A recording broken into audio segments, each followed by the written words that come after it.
Hey, before we start here in this bird's eye view segment, we're going to switch chairs because I took your Yeah, good my side. good side. Okay, Yeah, okay. switch. We'll Do switch. it. Yep. We keep these though. Oh, yeah. I hope that didn't lose focus. Woo! Hopefully we're Pitching good. coach Do you Matt need- Troupe. do you Scotty need to Gange. check it, or Yeah, we we good? should probably check it. We're Yeah, going check it to real speed quick. through it right Yeah, now. yeah. Sun will come out. Again, pitching coach Matt Troupe, Scotty Gange, welcome back into Bird's Eye View. Sundays from The stage. the stage. Yeah, I remember that. You told me about 10 and seconds then Saturdays are from where? ago. Center field. It's just from center. Center, same thing. Center field is too Same long. thing. I can't make That it. I is can't too write long. that down. You're Okay, right. let's It talk about doesn't- the game it doesn't- today. yeah. We've got two of them. We got Noah Shuster on the mound, or Jared Shuster, excuse me. Noah Yep. Shuster's a good friend of mine. Yeah. Jared Shuster on the mound today. What are we thinking from him? Looking forward to getting them back on the mound. I mean, just looking forward to get back here in general. We had was it 2 games ago? We had a tough little fog game. Yeah. And then last night we ended up having double lightning delay with a rain delay with a And then it was dark and there was Yeah, dog barking. I think we and- played 3.5 innings. So looking forward to getting back out here. Looking forward to getting Schuster back out. His last outing against Bourne was pretty special. He commanded the zone with three pitches. He went through 5 innings and 53 pitches. He was pretty lights out. So he sets a very good pace out there, very good tempo, and our fielders love that, and our catcher loves that. So we're looking forward to replicating that and building on the last outing. And then we have everyone hot in the bullpen because, like I said, we've had all these games. They're hot, man. They're hot. We've had all these games canceled and delayed, and we got guys off of 5 or 6 days rest as bullpen guys. So we like where we're at, definitely. And then we have Skiro game 2. So we're excited. We're excited to get everybody up on the mound today. You mentioned that Jared is a quick worker, and Oh, yeah. Skiro is too, and we saw that last week. And yeah. is that kind of why we're putting them out there on the doubleheader, kind of speed things along, or is it just kind of coincidental? Yeah, it just happened to work out that way. They actually had the other doubleheader too, so it's kind of perfect that they got to do that. Both games flew by, I guess knock on wood, whatever. I don't believe in that, but it flew got a lot flew of it by here if you a need lot. to, yeah. No, I'm not going to do it. I'm not a believer. But yeah, they worked really quick, and just so happens that here we are again on a Sunday, another doubleheader day, and those 2 guys are back up on the mound. So there's definitely some things that we could build on from the last outing, but both did outstanding. So we're looking forward to it. So this is the 3rd try for Game 10 of the season through, I geez. guess, the first 9 official games. Right. What have you learned about yourself as a coach here? As a coach, just it's something that I always pride myself on is my ability to continue learning in this and adapting to surroundings, but always being willing to take things from each individual that I come in contact with.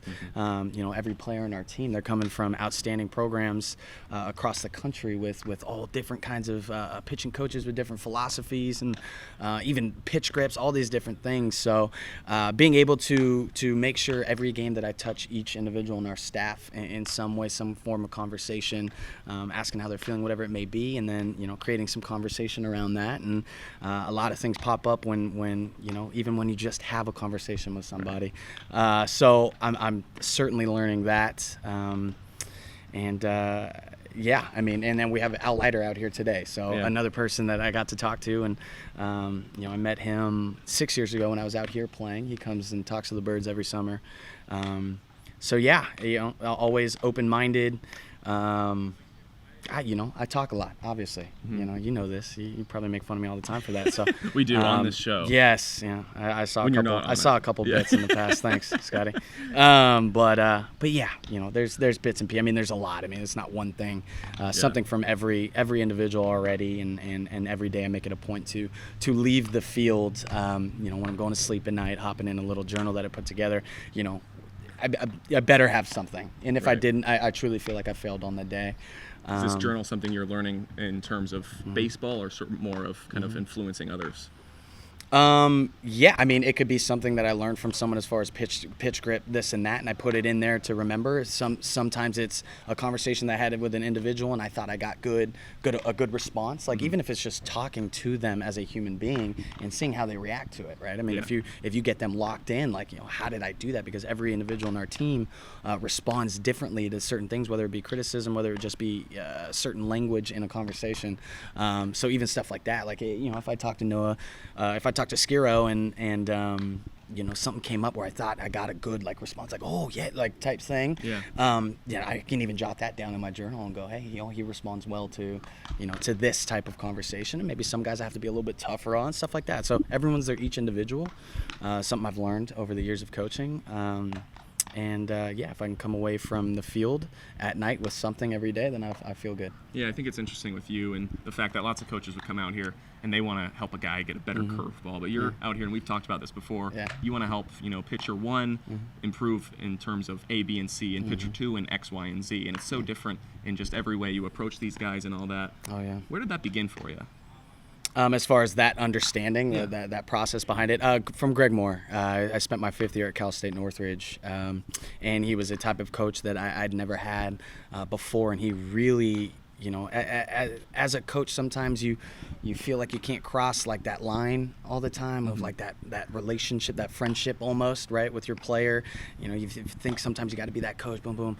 I found out from him very quickly that he is himself all the time, which is very energetic, outgoing.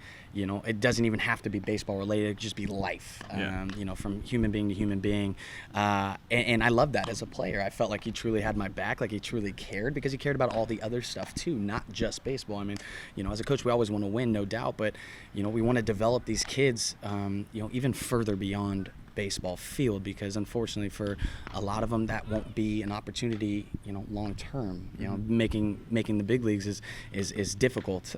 Obviously, there's that stat. It's a stat on Twitter. I don't recall the number. I can't throw it out there, but they said that all the major leaguers was a certain number, and I'm just thinking, that's half 19,000 ever in the history of the universe. And that's half of a stadium that's filled up. It's more than, sorry, I'm going to shout them out, more than a Rays stadium, much more than that. So when you put it into perspective like that, it's pretty crazy. So having a coach like that really developed me as a person, means a lot. So that's a big part of this thing, man. I mean, you have some of these kids for 4 years, from freshman to senior year. How are you affecting their lives beyond the game of baseball? And I learned that from Greg Moore, and can't thank him enough. My short time of holding the microphone, of course I'm wearing the Orleans Firebirds polo, but I've covered lots of different teams. Too. Oh, thank you. Yeah, I don't really like this thing, but whatever. Yeah. It's all right. It's breathable. But in my short time wearing this polo, I've gotten to hang out with the Orleans Firebirds coaches, but I've also seen lots of other coaches and all that. And I think you, Kelly, Q, and all the coaches here are kind of defining what a coach really should be. So for me, watching firsthand and getting to see a little more, just a little less than all the players get to see, it's very fun for me, and I appreciate just learning, secondhand off of you guys. So first off, thanks for the time. Of course. And then thanks for the lessons that I get to learn watching on the sidelines. So yeah, well, there's not many people that work as hard as you, man. So you keep doing your thing. In all seriousness, to the viewer out there, this guy's got a bright future. So if you need to throw that on a resume, there you go, right there. All right, yeah, boom, I'm gonna that little that bit, right there forever. That's gonna go my Twitter tweet right there. I mean it, man. I really do. So Thank appreciate you so much. Yep. Good luck today. We got two ball games. Let's do it, man. Finally. Let's get them. Let's play some baseball, you guys.